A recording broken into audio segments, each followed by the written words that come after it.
நான் மலேசியாவில் சுபஸ்தர் கலைக்கூடத்தின் முன்னாள் மாணவி. கலைக்கூடத்தில் வந்துட்டு 300-400 மாணவர்கள் இருக்காங்க.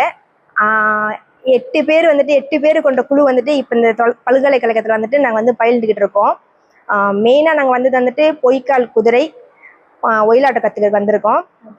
இந்த கலை வந்துட்டு மலேசியாவில் வந்துட்டு ஒரு கலையாகவே பார்க்க மாட்டாங்க.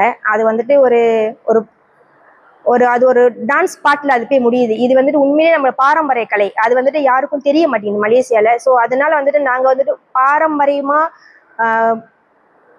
நல்ல முறைப்படி தமிழ்நாட்டில் வந்து கற்றுக்கிட்டு போய் மலேசியாவில் இருக்கிற இன்னும் எங்கள் கலைக்கூடத்தில் நிறைய மாணவர்கள் இருக்காங்க, அவங்களுக்குலாம் இன்னும் நாங்கள் கற்றுக் கொடுக்கணும். இன்னொன்று வந்துட்டு இந்த கலை வந்துட்டு இப்படி அழிஞ்சிடக்கூடாது. ஒரு ஸ்கூல் வந்துட்டு ஆக்சுவலி ஒரு 1 hour கிளாஸ்னாச்சும் இந்த கலைத்துறை வந்துட்டு நடத்தணும்னு ஆசைப்படுறோம். இந்த கலை வந்துட்டு இப்படியே அழிஞ்சிடக்கூடாது. கொஞ்சம் கொஞ்சமாக அழிஞ்சிக்கிட்டு வருது. தயவுசெய்து இந்த கலையை அழியாமல் தமிழ்நாட்டு மக்களும் சரி, மலேசியா மக்களும் சரி, தயவுசெய்து இது ஒரு கலையை வந்துட்டு மேல் நோக்கி போகணும்னு சொல்லிட்டு வேண்டிக்கிறோம். இங்கே வந்து நாங்கள் கற்றுக்கிட்டு வந்துட்டு முறைப்படி கற்றுது ஒயிலாட்டம், பொய்க்கால் குதிரை, கரகம், மயில், கோலாட்டம் எல்லாம் கற்றுக்கிட்டு இருக்கோம் சார்.